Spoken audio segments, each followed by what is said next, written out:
Asalaamu calaykum, kusoo dhawaada channelka Caasha Cuud. Maanta waxaan sameyneynaa fuul iyo canjeero aad u macaan badan. Canjeeradina already way noo diyaarsaneyd, waa dubeynaa oo kaliyaata.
Meeshan waxaa ku haysanaa basal si yar yar usoo jarjaray, barbarooni iyo 2 xabo basbaas ah.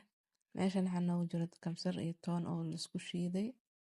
Halkan waxaa noogu jiro fuul, meeshasna yaanyo la soo shiiday ku jirto. Waxaan diyaarineynaa haddaba fuulkeeni.